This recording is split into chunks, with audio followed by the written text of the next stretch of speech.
Hey everybody, thank you for joining us here on 7 Mile Hills Sanctuary. We wanted to share our journey with you as we head to Nenana this weekend. This month is a special month. It's in recognition as the Serum Run anniversary, 100 years. For Seppala. Correct.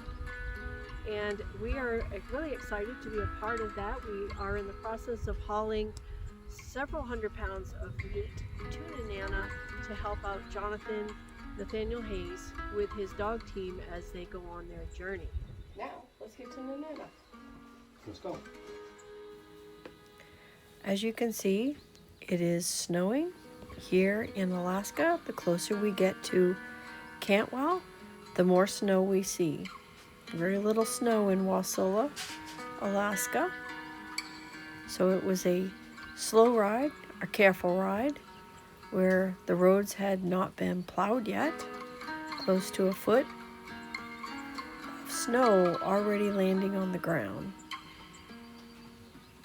Everything is frozen, everything is beautiful.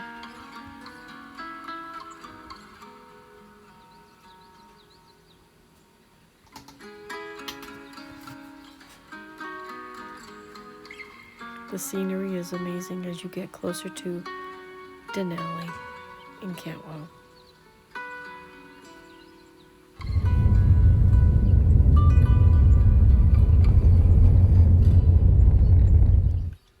We're pleased to be here in Nenana, celebrating and commemorating the Centennial Serum Run anniversary. It was quite a journey getting here. We braved the storm, endured some time down due to the avalanche. And if you had seen our Facebook page, I did a couple of lives showing you why we were held up. We were in Cantwell and we stayed there at the Vitus Rest Stop. Vitus Rest Stop, that's right. The military is here to help. We're loaded down with snow machines, excavators, medevac. They're all here to help. Centennial Serum Run. Great run of mercy, celebration. The mayor's kicking off an event. Lord willing, we'll get there in time to hear the guest speakers and participate in the festivities going on there this weekend. So it looks like we're going to be here for a few hours. They said 8 to 10 hours. An avalanche occurred. They've already pulled one vehicle out. Looks like it came in at the end of it, and the snow, when it came down, picked the vehicle up and shoot it right on out like it was snowboard. So the military is here. They've got the state workers, or bucket loaders, are on both sides of the avalanche. They said that it's 18 feet deep. And 300 feet wide. So as you can see, the military is here, and they are going to be helping to search to make sure that nobody else is out there in the avalanche. They're going to be going out there with their snow machines, and they've got a bucket loader, and they've got the equipment to do any searching. So, like you said, we are here. help is on the way. Our government is, people's taxpayers' dollars are at work right now. Here comes the military. Snow landslide or avalanche in this area, which occurred some 8-10 years ago, was the last one. And so it's been a lengthy period of time. It is, before this with one. a large amount of snow that has fallen in the last couple days, and of course the warm temperatures have probably been a significant factor making this happen. So we're thinking about this territory of Alaska. We know that there's always a risk in anything here. It's wild Alaska. In the Cantwell area, it's noted for its caribou harvesting, as well as the snowfall, snowmobiling, dog mushing. There's a lot going on. A lot to be thankful for, a lot to look forward to, and so we just invite you to stay plugged into 7 Mile as Robin continues to keep you updated. One car, and from the news article, it was saying that the car actually got in there at the very tail end of the landslide, and or avalanche, I'm sorry, and it just kind of skated him along as if he was on a skateboard or something. No harm to the person whatsoever. So that was really cool, and the car got towed out of there. That's right. We'll give a shout out and kudos to the state of Alaska and the DOT, and they're handling the event. They told us that it was going to be about 6 to 8 hours. That was the first time that you saw the Facebook entry. And then we just kind of made ourselves comfortable, and we let Jonathon Hayes, who is part of the Centennial Serum run, he's going to be doing the reenactment. He showed up with his team finally around 7 or so, right? Yeah, 6 and 8 hours had lapsed at that point, and the next thing we know, here comes the DOT, the state of Alaska, telling us that there's been a second avalanche. And it's another 6 or so hours to get this removed. They had a bucket loader on each side of the avalanche, working at it, trying to get rid of it. We thought it was 18 feet deep. Then we later learned that it was 25 feet deep and 400 feet long. Yards long, right? Yards or feet, either way. It's a high volume of snow, and then you throw in there the rock that had to be removed out of the road, which they were really having a hard time with. Well,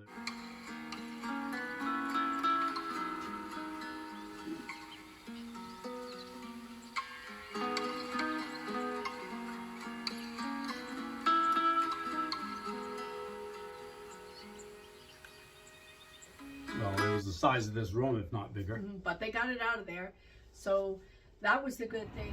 Hey everybody, it is now 8:13 in the morning. It's dark outside. We have finally been given the go-ahead that we need to be ready when they say go. So a second avalanche happened last night, then a huge boulder. It took them a long time to get that thing moved out of the way, and now they're telling us that 20 cars at a time can go. So we are packed in here like sardines, and hoping that we get to go through with that first 20. They said no dilly-dallying, we just gotta go. It's gonna be a cluster run right out of here. Everybody's anxious and everybody's excited. We've got extreme weather. There are heavy wreckers, big 18-wheeler trucks, so they're gonna incorporate and integrate this traffic where 20, like Robin said, 20 vehicles are gonna go. Some of the big trucks are gonna go. 20 vehicles are gonna go, then the big trucks are gonna go. A lot of hills out in this neck of the woods. A lot of snow. Lord willing, there won't be any more catastrophes, not just avalanches, but trucks off the road.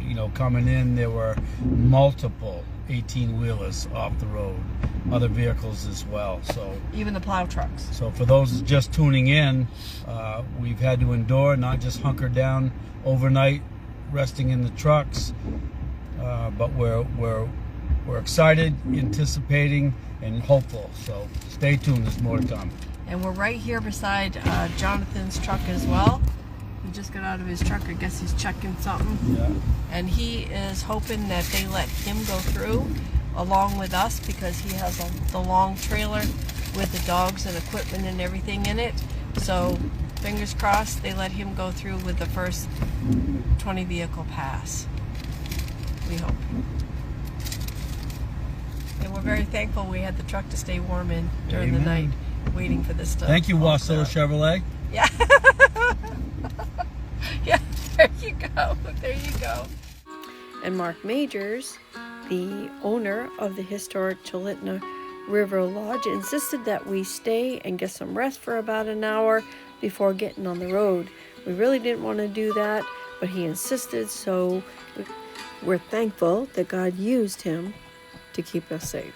In this area, if you're ever headed to Fairbanks from the Wasilla area and you just need a place to stop and get some rest, this would be the place to do it. Maybe you just need to stop and have a cup of coffee, or use the bathroom, or like Robin said, maybe you want to stay overnight. Or stop and have breakfast. Just to say hello. They'd love to see you. There's a trucker down the road. They got stuck on the side of the road. We've been down there several hours.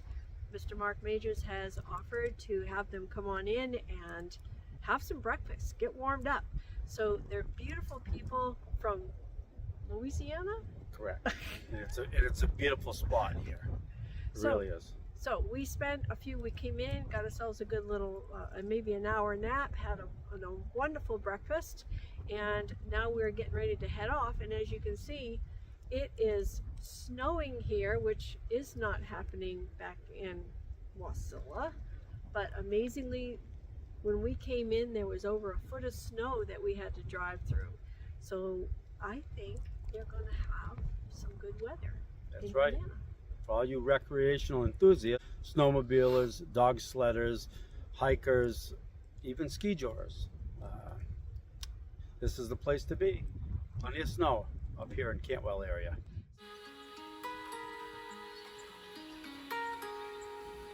This is one of the rooms in the main bunker lodge. 2 full beds in here, really nice, comfortable, beautiful workmanship on the walls and the ceiling. Lance helped to bring this room about when he was working here a few years back. Very beautiful, a lot of hardwood to bring it to this state.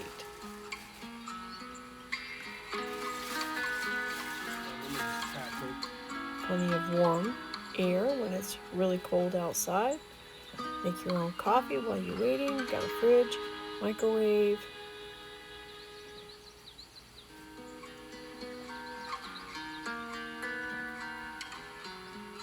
Isn't that beautiful? The rugs, everything you need.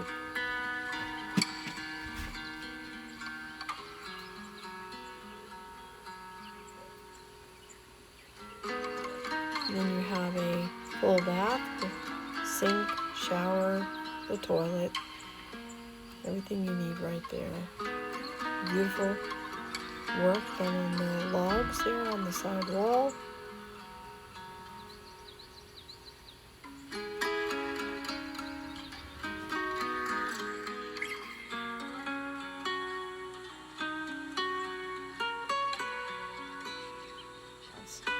Everybody, welcome again to 7 Mile Hill Sanctuary. Robin and I are very pleased to be here with hospitality from Miss Ginger and Mr. Mark Majors. Robin showing you the room in here.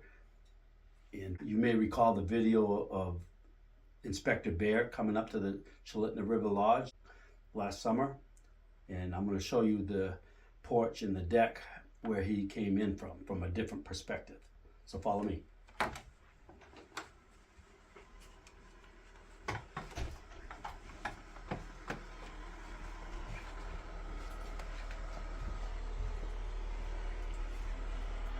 So here we are on the outside deck, coming from the room. So the guests that are sleeping here in this room have their own, as Robin just showed you, the private bath, the private room, the private entrance right here. You can see the amount of snow that we have on the deck where the bear came up this ramp right here. And recall the deck as we showed it to you being built, and then of course Mark and his team with Mr. Ricky, myself, many hands making light work. And so the Majors and everybody else that uses it, hope they are very happy with it. Seems to be holding its course here, no roof leaks. At this point, you know, the nature itself hasn't blown in the door, the screen. I'm sure Mike, once he comes out here and sees this, he's going to want to shovel it off. So hope you enjoyed this. We found rest there at the historic Chalitna River Lodge. We're thankful for that. We want to give a shout out to the hospitality given there. And it wasn't just for us, it's for anybody on the road. If you're headed up to the Cantwell area or up to Fairbanks and you want a great place of rest, not just shelter, food, but accommodations. I mean, they have a variety of things that are, you know, necessary for your travels. We'll put the link down below. There's only one road in, one road out, So if you are on that long trip, like Lance was saying, you know, check them out. I mean, it could be the end of the day and you're just tired. You just need a little bit of refreshing time. You want to go sit by the water. You need to use the laundromat, whatever. Eat, showers. And they make good place for coffee, a break, you know, food, or just to sit, even pray. So we made it past there.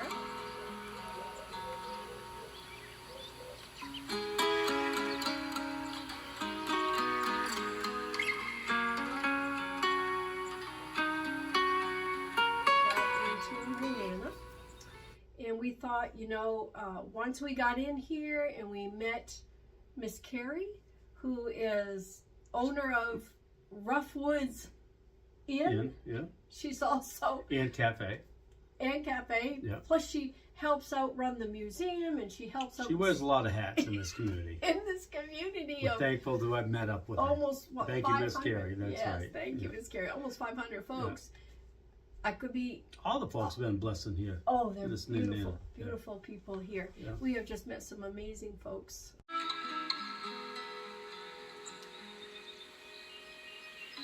What is his name? Carter. Yeah, Bill Carter. He's an old pioneer of the sport of mushing. A lot of history in that man's wisdom as well. So.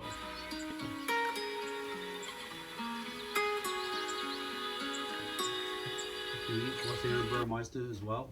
He was here, and Jonathon. You know, they bring a lot to the sport and to the event itself. And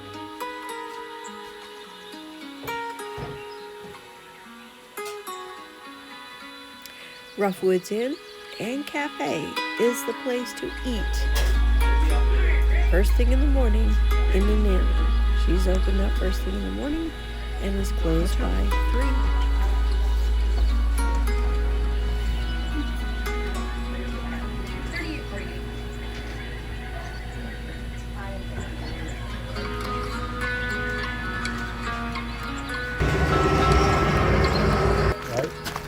Miss Kari is showing us to our apartment for the next few days.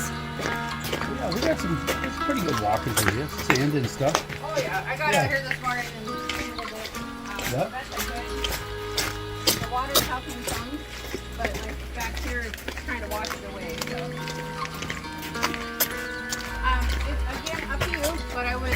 We could park here. I'll have you down here. This is Okay. the one we're gonna go into, Okay. but it is. No, either way. Yeah, I'll give you the option. Okay. Thank you.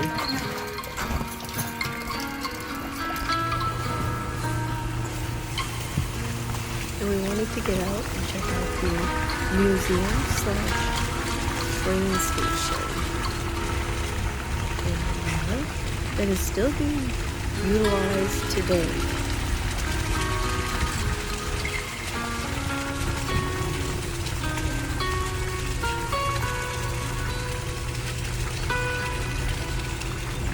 There's about 3 churches here in town. As you can see, the roads were just straight icy. It was warm, snow was melting, and we were praying for cold weather and a bit more snow. Yeah.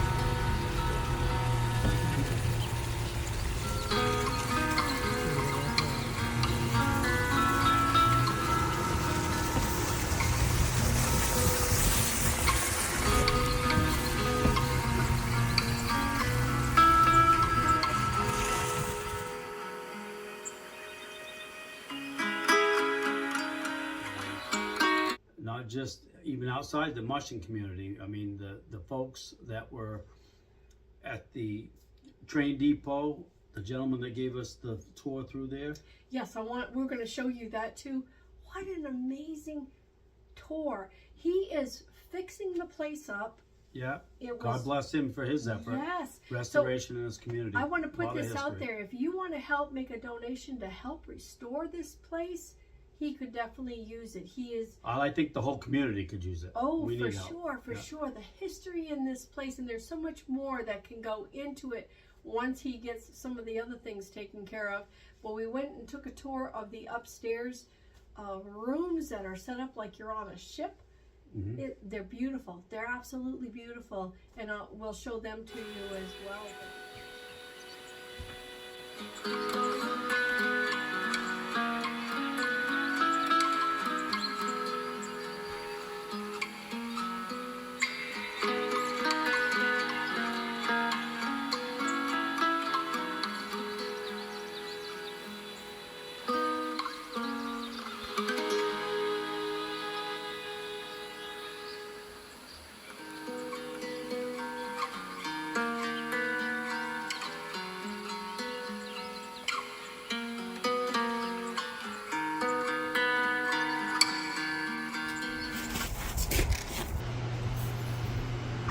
The depot was built in 1922, and it worked up until about 1958. And they shut it down. In 23, they actually put the Mears trestle in out here, and that opened everything up to where they really didn't need this station anymore, per se. And the trucking industry got, and the train industry got, built up to where they go right out to the port here and deal with the people that are shipping off the port here. So they barges and ships at that point. Right. Yeah. And where before they bring all the freight in here, sort it out, and then take it out to the boats. And that. So That's where it was back then. 23, Yeah. it opened everything up. We had President Harding up here. He's the first president to come up to Alaska. He put a golden spike at the north end of the trestle to commemorate the completion of the Alaska Railroad.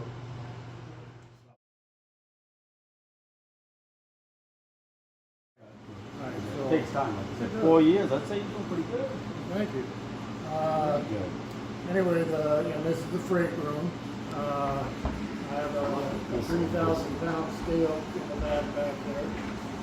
Is that an old Atlantic, or what is this? I don't know what the vintage is on it, but it's similar to what they would have had upstairs to cook on. Right.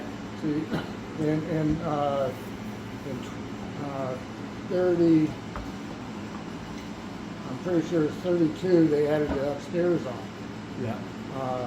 Is that the B&B that I saw a Right, sign? right. Okay. I noticed out there was a plaque that said 1933. Right. When this, I guess, must have been upstairs kicked The off. upstairs is added Yeah, on to yeah. for the depot manager and his family. Yeah. I had 2 bedrooms, kitchen, dining room, living room, and since then I've turned it into 4 bedrooms, which I rent out to whoever wants to stay here in the summertime. So I have 2 bedrooms that are large with 2 queen beds in, and then the other 2 smaller ones are 1 queen bed. Nice. Yeah, I mean, there's probably other historical buildings in the area, but do you ever, like, use it like a conference room when you get guest speakers or something like that? Yeah, if somebody wants to come. Yeah. Right. Yeah, this is some pictures. Go ahead, from Lynn. About 1940, 39, 40. During after the World War II, I imagine. After before the World War II. Anyway, the passenger train's coming in. This trestle part here is actually down here. We have a 1.25 loop that brings us up to the Mears trestle. Mm-hmm. And this is what it looked like at the time, but now it's all filled in with ballast and that sort of thing. But it's still there. Yeah. And Is it just like a showpiece now, or they? oh no, they They use it. still use We it, get in the summertime we get 6 trains a day. but a lot more support. Right. Yeah. Okay. And it goes across the Nenana River. It's the largest second largest single span bridge in the United States. It's 702 feet long. And Just do right right. And so, and here's a picture of the Nenana Valley Railroad, which was in Fairbanks.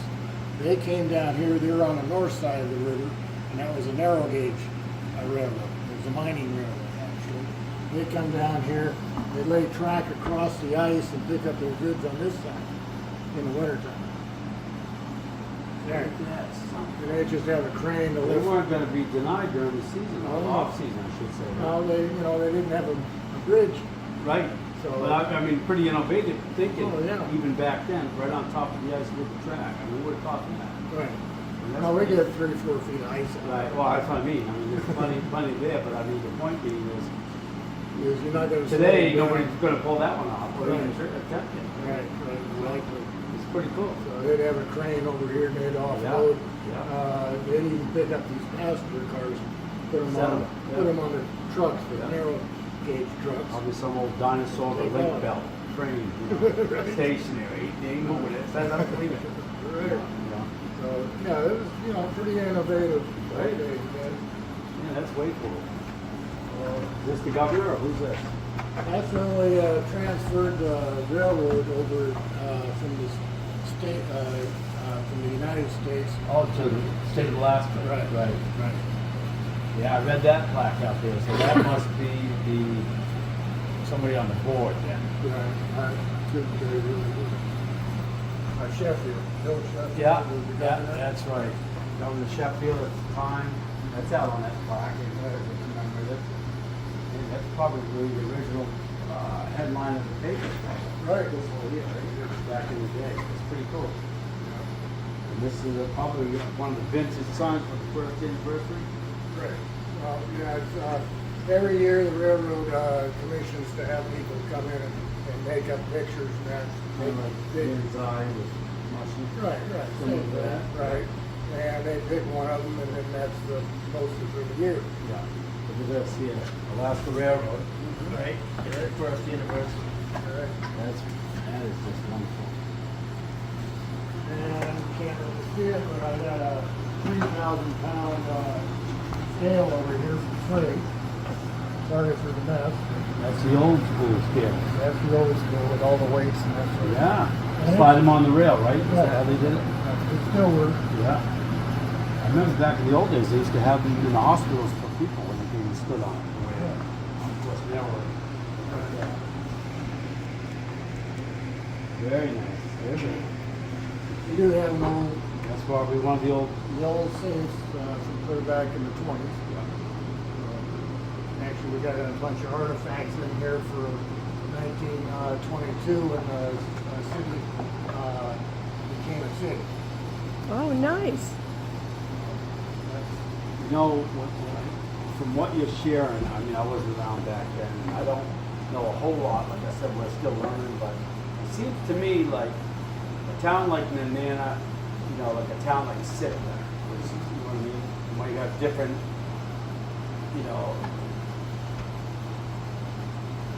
draws, maybe the railroad or fishing in Seppala, but it goes deep in its roots with history. From the early days, and then ultimately, like you're talking about, you branch out Anchorage, Fairbanks, man's growth, development, right from the roots of what we're talking about. Yeah, pretty cool, really cool, actually. We have about 54 out on the ice. It's a beauty there, isn't it? I imagine, man, there's some mirror stress in the background. Everybody out there ice fishing or whatever, which you're doing right now.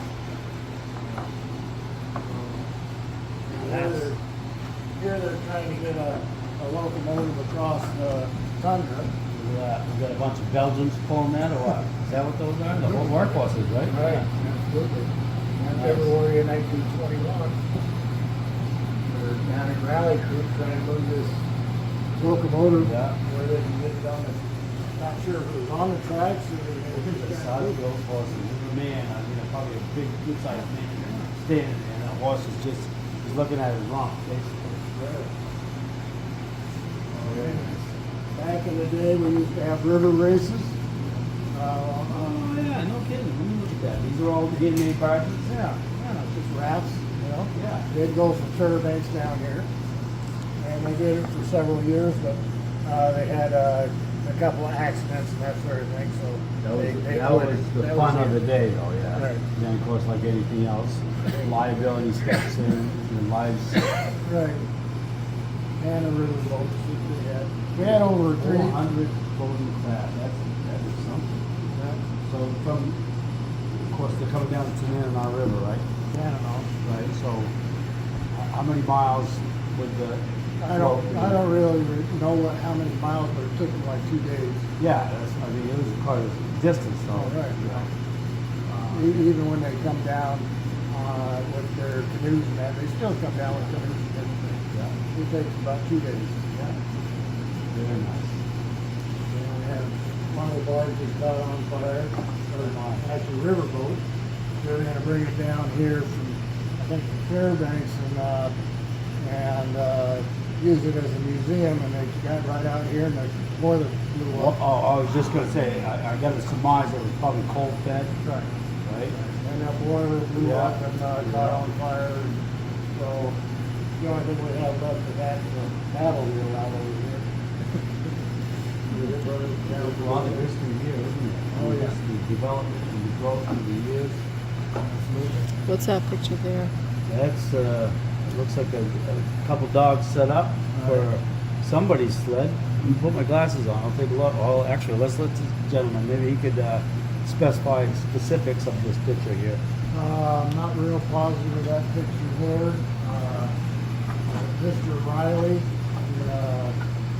built this sled and ran it in the 76 Iditarod, and he won actually that year. With that sled? Right. That's And he's from here, from Nenana.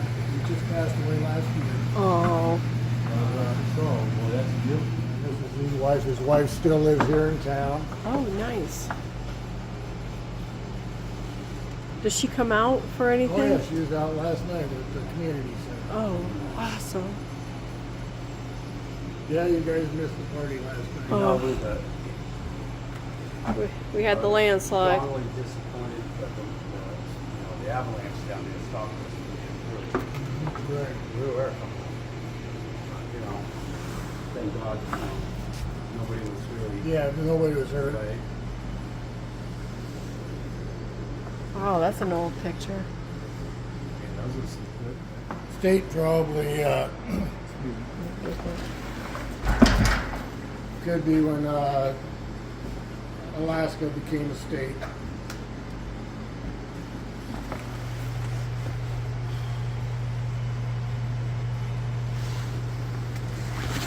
And this is Harding. President Harding. Yeah, Him putting the spike in over here. that's the golden spike that Oh, we read nice. about right Right. there. That's right at the very end of it, you said? Right, at the end of it, on the north side of the bridge. Yeah. Hold still. Got it. The old post office or the old church? I think it's an old church. Yeah. Or it might have been It the old looks like- school. Yeah. Might have been the old school. One of the originals, right? Right. Yeah, beautiful. Nice. And the bridge is made out of gold. The train on it was made out of gold. And the riverboat down on the river was gold. The stanchions were made out of silver, and the river was silver. And it was made right here in Nenana by a Nice. jeweler here. Well, that's some detailed work, huh? Yeah, and we were able to get that up here for the 100 years celebration. Wonderful. We couldn't get the spike, but then they just sold the spike 2 years later through Christie's, and actually Alaska won it, 201,000. Wow. And we're going to share it with us and Anchorage Railroad Museum down there. We're going to share it. We'll have it in the summer, they'll have it in the winter. That's like, remember the Right? Oh, yeah. Statehood. Check it out. Check it out. 1959. Check that now accomplished. This is the swearing in of it right here. Yeah, that's amazing. What is the whereof I have respected the hand by occupied seal of the United States of America, be effective. Done at the city of Washington, 1 minute past noon, on this 3rd day of January, in the year of our Lord, 1959. Yeah, I always know the date, right, 59, but now we know the January 3rd. Right? Right.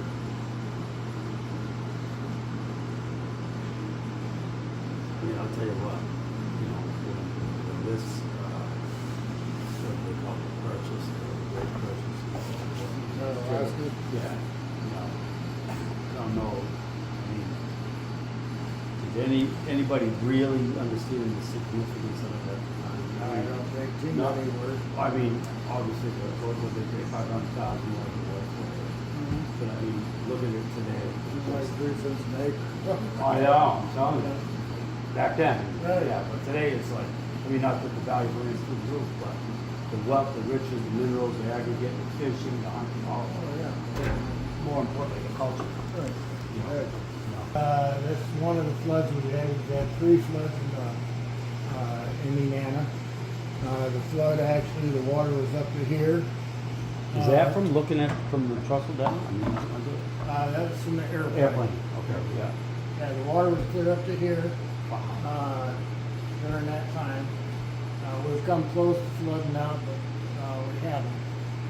You know, back in the 80s, we had it was creeping up. Well, it was just sitting on a sandbar out here, virtually. You know, and the flood went all the way out. I think it was 10th Street out here. Is it due to the amount of snow that season? I think it was Ice when it breaking? broke up and it backed the border up. The ice. You know, and that's what. Not 4 miles down the river, there's a sharp bend, and it has a tendency to back the water up here quite often. And sometimes they have to go down there. The military goes down there and blows Blast it up, probably. Right. Kind of the beaver dam, that would be the same thing. Same thing. Yeah. So, Interesting. yeah, there's old mucklucks. There are caribou hides. Caribou hides on the side and seal skin on the feet, on the bottom. That's the original right there. Original. Yeah. Right. Those aren't beaver mitts. What are All those? those are badger. Badger. Lord. Wow. And then some artwork from the natives, leading. Yeah. The carriage lights in the back there. Couple stick This tunes. is a replica of some of these bars and shit here, huh? This here, yes.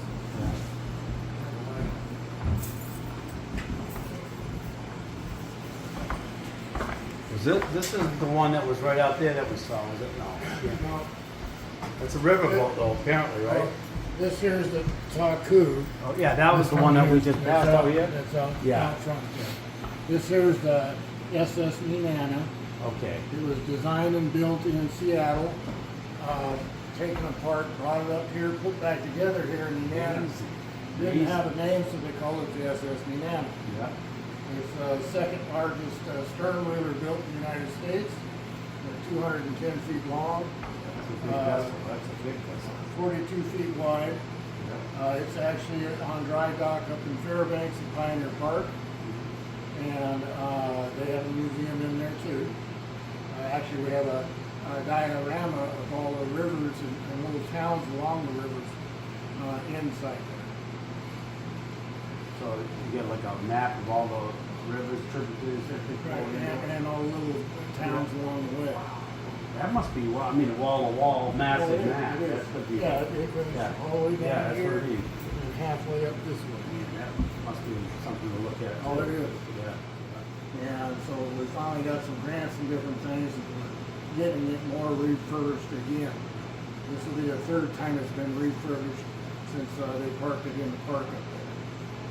So nobody's maintained it, or very little. For very little for probably almost 20 years. But now it's coming back again. Very nice. So if somebody wanted to make a donation, where do they make a donation To to?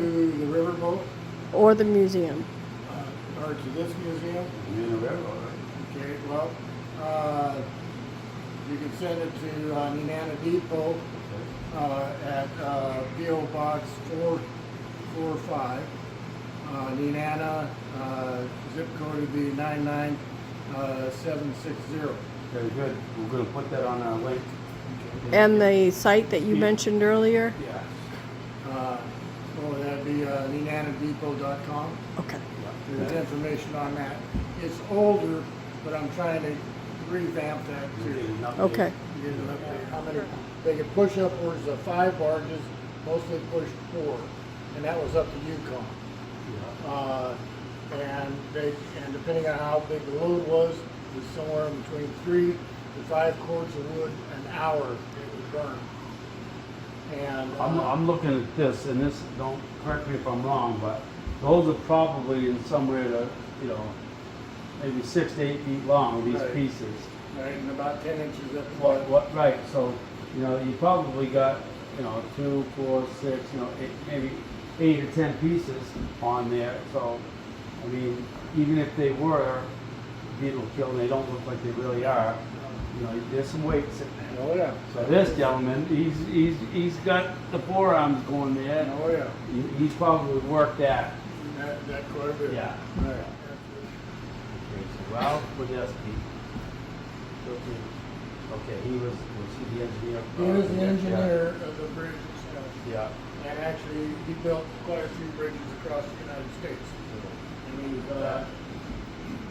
he was from Poland, I believe. That's amazing. And we do have out here, back across from where you park, on the park out here, we do have a commemoration to his family. Yeah, and rightfully so, giving honor to what he has done. Right. I mean, I'm reading the rest of this here, what we're seeing, and that spike, you know, which was put in, like Right. you just said, with Warren Harding. I mean, that probably is the most significant, like it says, in the history of this place. Right. But this gentleman here is that, like you said, not just with this one, but probably other Several. structures too Right. as well. So, amazing. Considered like kind of like what he's got there. Like that. Came from Denali Park, donated to me. And I'm not sure where that one came from. Is that similar to what they used to haul the wood on? Yeah, right there. There we go. Unbelievable. You had to have some, I mean, he had to Use be it to solid. Use it to move suitcases and boxes. and Yeah, heavy everything else. boxes. Woo. Get underneath there. Right. That looks heavy before you start. Oh yeah. Nenana 1916,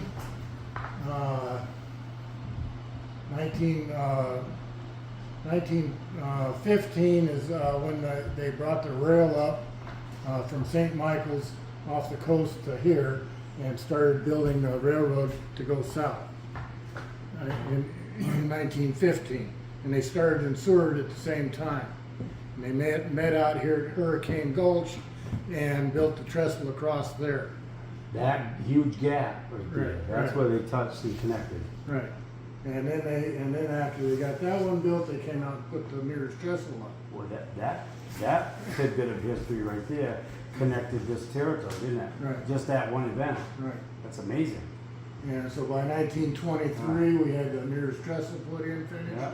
And then they went to Fairbanks. They actually laid a third rail on the old rail bed from the Tanana Valley Railroad to get to Fairbanks. Yeah. So those three, like what you're talking about, the one back there at the Gulch, this one here, and the third one headed into on the other side of Fairbanks, Right. basically connected this Everything. whole thing right from From Seward Seward right on right. up to Fairbanks. Right. That's that's significant. This is a panoramic view of Nenana in 1920. Taken off the hillside over here. Okay. Not from a plane, someone's standing there. That's right. Yeah. Right. This is what the depot looked like originally. Look at the size of that train. Yeah. 1933, they added the upstairs on. That train's almost as tall as that building. Yeah, it is. That's amazing. That's crazy. That's a big train right there, isn't it? The bell, I believe, is either off a church or a schoolhouse. There's no markings on it. If it was for a boat, a train, or most anything else, it'd have a stamp on the top of it. You can tell Okay. where it was founded at, and who bought it, and what it went on. So because But it doesn't, that tells you. It's just a bell. Yeah. But it could have been used as a It could have schoolhouse or been, something. yeah, it could have been a cheap one somebody bought for a small riverboat. Yeah. But without any markings, I can't tell you where or how. Well, she still got some age to it. Sure. Yeah. Very nice. And it makes a pretty good sound.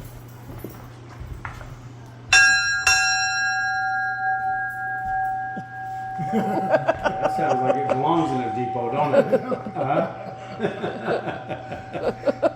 Then we have the old Pfaff treadle machine, which lady would have used probably for mending and that sort of thing back in the day. And Pfaff was actually made in Germany.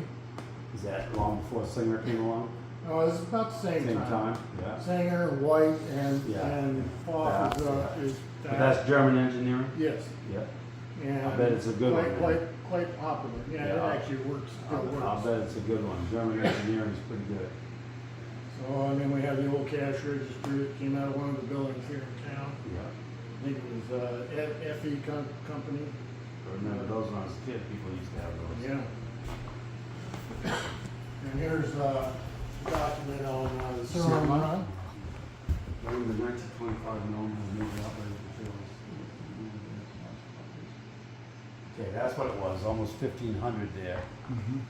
Okay, 25. I don't know where we got it in the history books, so I was thinking it was nearly 3,000, but it wasn't that. No. Okay. It might have been maybe at one point After in time. 1925. Right, Okay, right. yeah, all right. No. So no one realized that the last idea located 2 degrees below the Arctic Circle. Ports were completely frozen over and accessible by the water transfer. No transportation in one of the rocks. Runs 93 miles. From Seward across the several mountain ranges through the Alaskan Interior Canal. There were many ideas on how to get the antitoxin over. Ultimately, there was only one option. From Anchorage, the serum was shipped to Nenana by train. But because of the harsh weather, the tracks were frozen and propelled prop were frozen to finish the last 674 miles of the journey. Dog sleds were used between 20 mushes, 150 dogs, and their determination, the serum finally reached Nome only 5.5 days after reaching Nenana. So 5.5 days from here to Nome. You know, when Seppala's last leg, I think what did he say, 241 miles, right? Well, he was on his way down to pick it up. Right. And then he missed He met up with the guy. Yeah. And he just whipped it around and took off Yeah. again. I mean, amazing feat by all the mushers. Oh, really. yeah. You know, given the element, obviously, but when we study the history of that great feat or the great run of mercy, let's call it, right? Then you know you put in there the mindset, not just the animal itself, but you know when you read and how instead of taking the north trail and he goes right across the sound, Right. and you know that cutting off a day and a half. I mean, there's a heart of compassion for sure. The risk that's involved, the fact that he did get across, and then you know the following day the ice is out and all this stuff. Yeah, it was at the time it was 55 below when they were out. I know. That's so. They couldn't. They would have flown it out there, but open cockpit planes, even at 30 below, would be next to impossible. Right. You know, to the truth and point though, and but like most of the details that, unbeknownst to us, that we don't see. Right. Unless you're reading, you know, Seppala's or the Mushers journals, maybe. Sure. You know. Right. But to me, it's just it's a bravery all the way around. You know, for the man to fight the element, but then you know saving the town of Nome is a pretty amazing thing. The picture in blue up above there, that's our 100-year anniversary. That's right out here. Right out here. Yeah. And the fellow that put that together lives here in town. He pencil sketched Man, that. that's a great piece of work. And it has, you know, the president and that up in the corner there. Yeah. And that the picture down below it was also selected from. Is that Northern Lights or something? That should come right. Right, right. Yeah. Hold on. Right. You know, whichever way down the way there, section house they wanted to reach to give them what's going on the way down, or you know, we got a break in the track or whatever. Wouldn't like more simple, wasn't it? Better than. I'm serious. Okay, this is About satellite connections. we're known for the Ice Classic here. Yeah. We put the wooden tripod up, which you can see out here. And we run a cable from the top of the tripod up to the clock tower out here. Okay. Once the ice breaks up, the tripod has to go downriver 100 feet to pull enough tension on the rope to stop the clock. And that's when you And know. then we know who's it. exactly what time it is.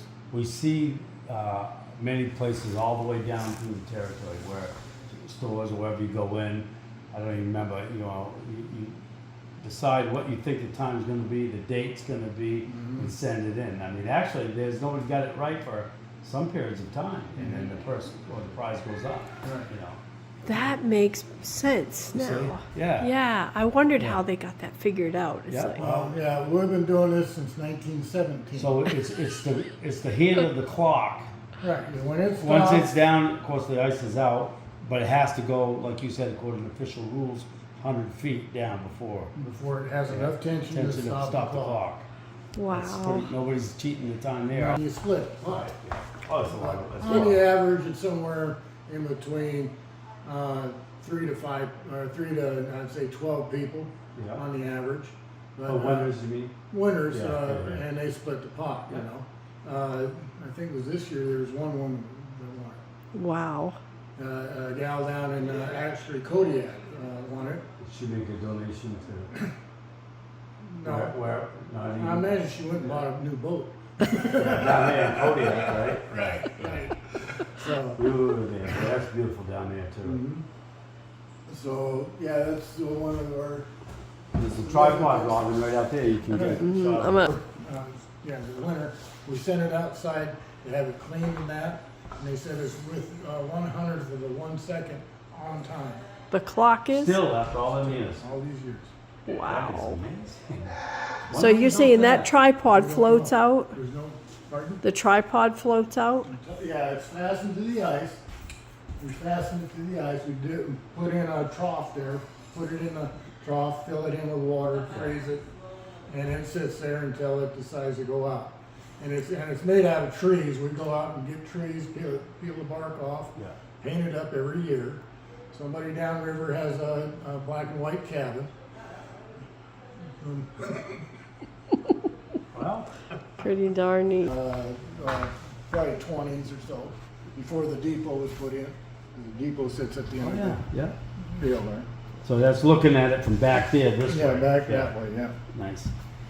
And, Man, it's like an old town one horse saloon type of thing. but Isn't it? Still this whole side of the town burnt down, back in, somewhere around 23, 24, 25, something Really? like that.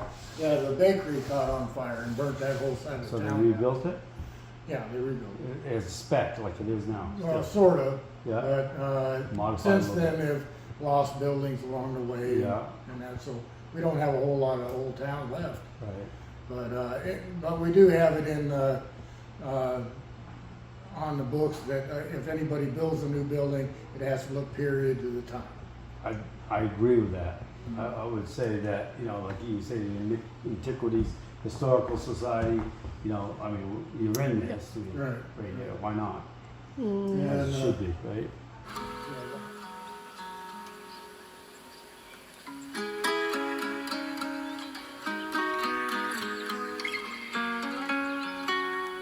by Denali Park, Okay. they had 3 tunnels down there, and they opened them all up. Mainly because they were having problems with some of the rock falling down from the ceiling. But then again, once we got these Princess bread boxes that went behind the train, Mm-hmm.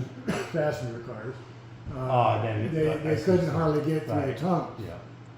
So they Too tall at that right, point. right. So they opened them all up. Yeah. This one here is what they call number 1 tunnel out of Whittier. I thought when I was looking at that, it's exactly what I was thinking. I said, I wonder if Valley that's. Park at the time. Imagine back in the 60s or so.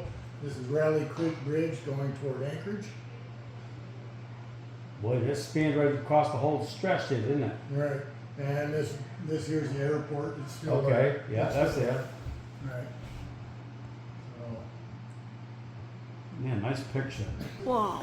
due to when the military came in here in World War II, they painted the ceiling, and the lead in the paint drew moisture up to the tin and rotted it out. Oh, wow. And so this came from Wales, UK. They make 85% of the tin Silver. ceilings in the world. It's tin. Okay, tin, yeah, Right. alloy, not silver, No. okay. Yeah. Some of the old architectures, I remember looking up and seeing stuff like Well, I this. feel very fortunate to have that, especially with the crown molding around it. Oh, man, yeah, Yeah. some detail in that stuff. Nice. I love these ceilings, especially this architect. Right. Around the trim and stuff that you see, you don't see none of that anymore. Right. What's that wood right there? I imagine it's a fur of some sort, but it's Just staying, it's staying. okay, yeah. Right. Right. Yeah. But it's hard. Pretty pleased to have Robin document it on film, and we look forward to sharing it on our website. But I want to tell you this again, thank you Well, you're very more than much. welcome, and I appreciate you Great, stopping in. great wealth of wisdom, and certainly, personality to share it, at least on a comprehensive level, that somebody slow as me could understand. No reflection on you, I don't think that's all. Yeah, just a slow. No, I'm just saying, Just a bedroom housing type thing. these are the 4 bedrooms that you said? Right. Yeah, okay. I even leave that door open. Oh, okay.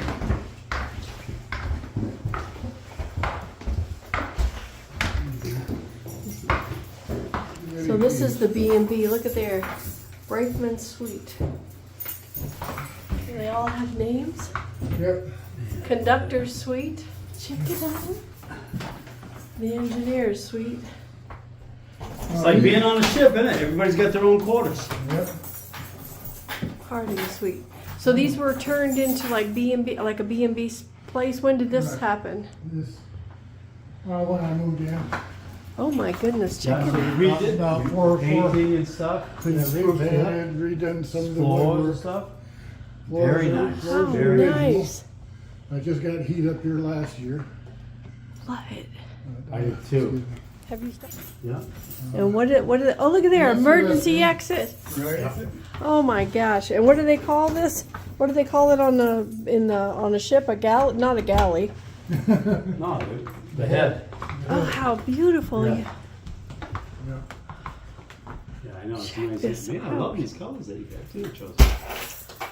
So Yes. this one's got some good monitored accommodations. The I television. love it. Right. Yeah, we got TVs.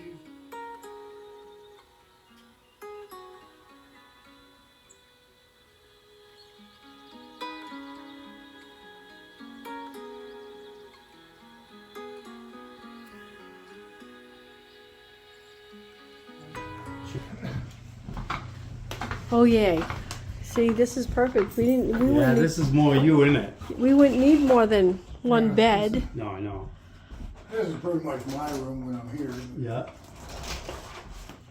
This used to be the breakfast Oh, area. nice. People left you thank you notes for being here. Right. That's nice. How cool is that? Man, I love that frame. That is awesome. Very nice. Very nice. I love it. Yep. Look at that northern lights. That's nice. Mm-hmm. Oh, It sure is. Look at this picture, man. okay. This is the best one. This is a nice, quaint little town of beautiful people. There's a couple of churches here and a couple of stores and this Miss Carrie's restaurant and cafe. Beautiful, beautiful people. We totally encourage There's you to lodging. take that trip. There's a lot of history here in this community of Nenana. Not just now, but even in the days past. It's been a blessing for us to be here. And, you know, we're going to be partaking in tomorrow's event at 10 o'clock for the kickoff of this reenactment with John and his team, which we're proud to be part of and plugged into, right? Networking was Poland Springs, Maine, their kennel, Flamin' Narrows, their kennel, and the bloodline that both of us carry is integrated, and even both kennels have their dogs on this team, which is, you know, special in itself. So we're definitely going to be praying. We encourage you to pray for Jonathon on that trek. We don't know what the weather's going to be like. We don't know about how much snow is in these areas, because this is one strange year where snow is melting really fast in some areas. They're getting snow in small areas and then melting beyond. Even in Fairbanks, they're very low in snow right at the moment. So be praying for him that he can make that over 700-mile journey to deliver, just like Leonard did 100 years ago, to deliver the serum. He's going to be doing the entire route, though. Leonard at that time did not do the entire route. Leonard actually came from Nome down to meet another musher, and then turn around and take that serum up to Nome. So his was well over 200 miles, correct? It is, but you know, the viewers or those who are unfamiliar with the history, we want to remind you that we're not racing against time. We're not running to save Nome as a community. Thank God that Leonard, by God's grace, did at that season. But and the other mushers that went right. on that trip, original trip. Right, all 20 mushers. So 100 years ago. there's a lot to be thankful for there. There was an urgency and, you know, a great demand, especially we have some bad weather here some 100 years later, but obviously nothing like it was back then. Excuse me, amen. And, you know, here we are today, you know, celebrating the life of Leonard Seppala, the team that he had, but also these other mushers that joined in the effort. You know, many hands make light work, so to speak, and then of course the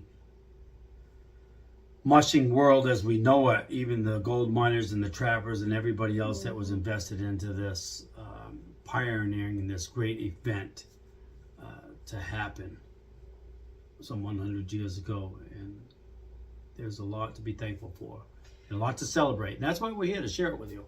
And we actually hope that we can get as much of that information to you of the history of the sport.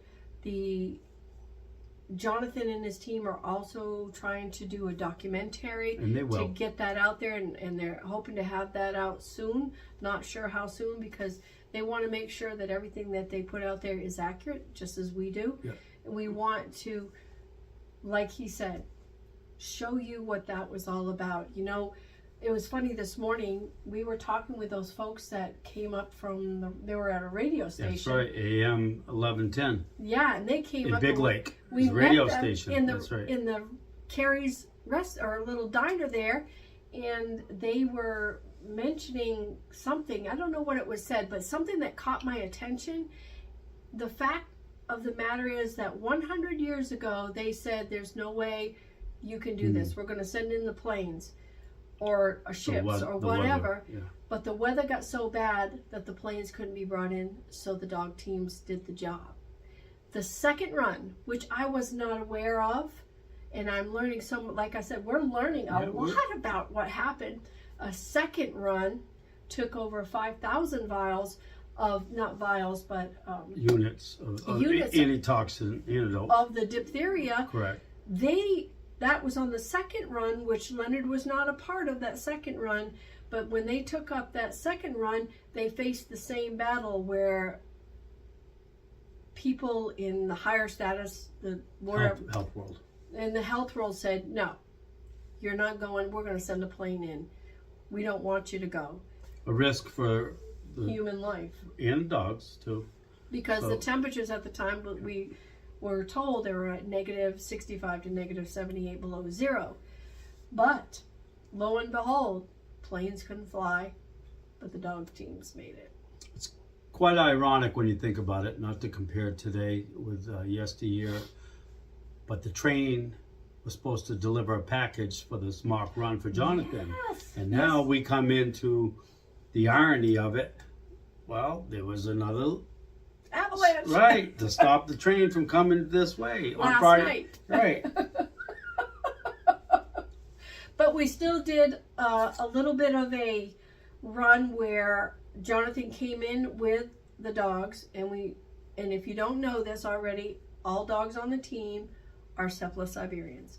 All of these dogs are descendants of Leonard Seppala. Our dog team that we have, at our whole kennel that we have at home, are all part of Linda Seppala's line. Our oldest at this point in time is 17 generations out. So Jonathon came in with the dogs, and the children just loved that was on fun. them. That was fun. They just love those dogs. I'll show you a little bit of clip of that. I know it'll warm your heart, but he came in and they did a slight little reenactment where he came around and took the dogs out, then came back, picked up the serum, or no, he picked the serum up before he took off, did a loop, and then another loop, and headed on through. But it was so awesome to watch these little kids and to help these little kids to touch the dogs, that realize the dogs aren't going to harm you. They just loved on them and they patted on them, and the dogs loved every minute of it just as much as the kids. Well, I think the townspeople in general were liking it. I mean, this is history again. We met so many beautiful people.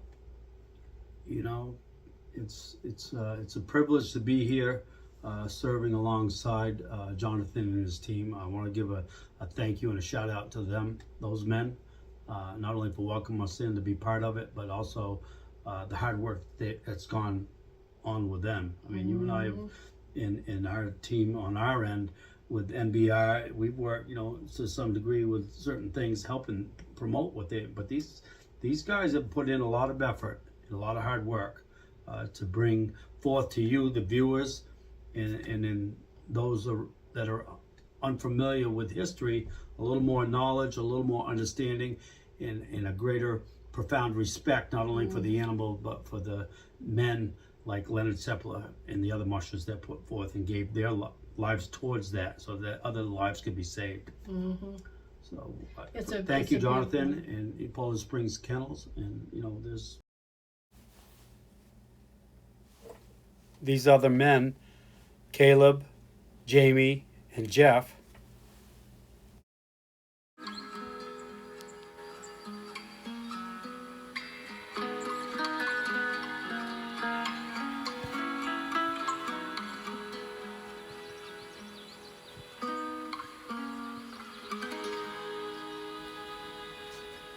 This year's Centennial Serum Run anniversary, there are 9 vials instead of 30 like there was 100 years ago in 1925.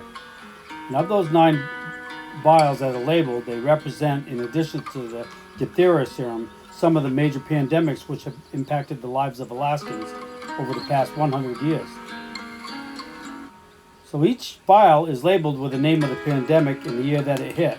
For example, one vial is labeled 1981, which would represent the second measles outbreak.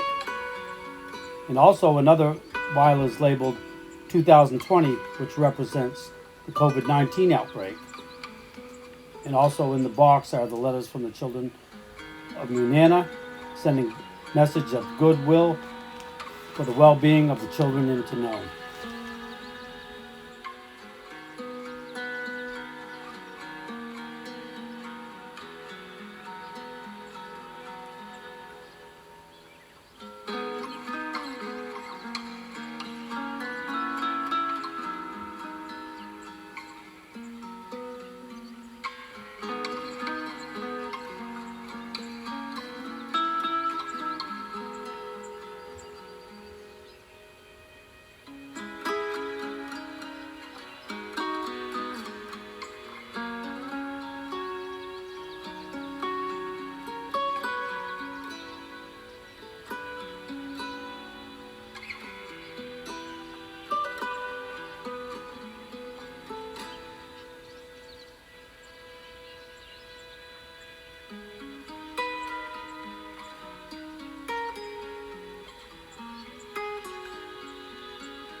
let you know from, if you had just seen our other video, if you haven't, go back and check. Lance was mentioning all the part that we had in this. Jonathon had called us and asked us if we would be willing to pick up all the meat that they would need and get it cut up. So the last video that we put out was about preparing that 800 pounds of meat. So we showed you where we picked it up, showed you how going through the cutting of it. NBR, Native Brother Restore, helped to cut it up and package it up with us. That's right. To get it here. Special shout out to Jordan and to Mr. Garry. These guys from NBR were very significant and a great help with that preparation. And I want to say thank you to the individual who put a question out there. You know, he noticed on one of the boxes that it said not for human consumption. Well, so please send us the questions that you have. If you have any question at all, please send them. I'll be glad to answer you. If I don't know the answer or Lance doesn't know the answer, then we will find that answer for you. Yes. It said not for human consumption because when it's the whole good part of the animal that was ground up and put into those, like the beef patties or the fish or whatever. The beaver, the fish, the salmon. Most of the product, they didn't waste very much of the animal. It was all ground up like you would sausage and stuff. It's processed. Like that. That's the way it is. And so that would be the answer to your question. I hope that answers what you were asking about. Good question, by the way. Yes, absolutely. So send us your questions anytime. Any of the videos that we have. If you have a question at all, just comment.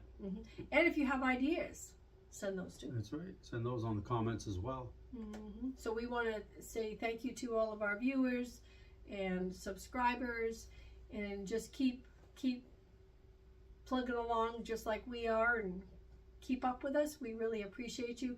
We really like getting the history out. We especially love the Seppala and what they represent, but we really love trying to get the history out about Alaska, especially about the mushy world. That's right. All creatures, big and small, Lord God made them all. Amen. And these huskies are a great part of this culture. Great companions, great working class dogs. You know, as Robin said, you know, stay connected, stay in touch, and stay in Christ. God bless you all.